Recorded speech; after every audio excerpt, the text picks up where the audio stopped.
Let's check out how our event registration form actually looks like for our end consumers. When you publish your event, you have two options if you're on the Pro or Hub plan. So the starter plan only has the default option, which looks good and is great, and it's a great option for small events and event companies.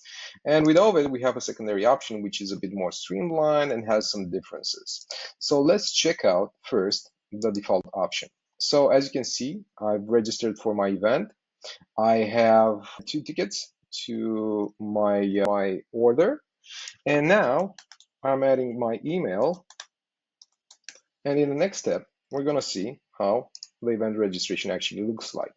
This is a big difference between the starter plan and the pro plan. It's actually a big difference between two ways of doing things. First, the default option where we ask our attendee details prior to actually purchasing the tickets. And as you can see here, and what we've added last time in terms of details, we have the name, we have the company, and we have the event interests, like networking, having fun, and learning new stuff.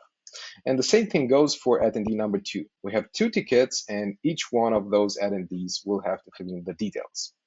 Once we fill in the data, we press continue, and we're taken to the billing page. Now, let's have a look at how the hub option works. So this is a very simplified event. We just have one ticket and we can add multiple tickets to our order. We see this section, which is usually embedded on our event registration websites, but we also create a event page for you that you can share with your audience. And once I press continue, I'm taken to the billing information section. So I'm going to add my details, like at oveit.com.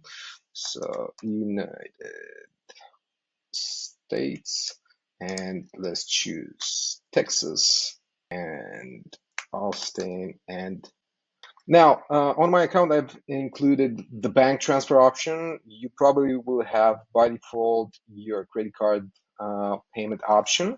I just use this for demo purposes. Once I press pay, the payment is automatically processed and I will have to confirm it from the back end. And in the section that we have next, we have our invoice section and we have the form. It looks a little bit better. And if you're the person who's actually purchasing the tickets, but not the person who's actually attending them, you can actually share this link to whoever is purchasing it. In a nutshell, this is pretty much how the event registration form looks like. Obviously, with larger events, it becomes a bit more complicated. There's some delegate sharing options, some group purchasing options, but this might be discussed in a future video. Thank you for watching.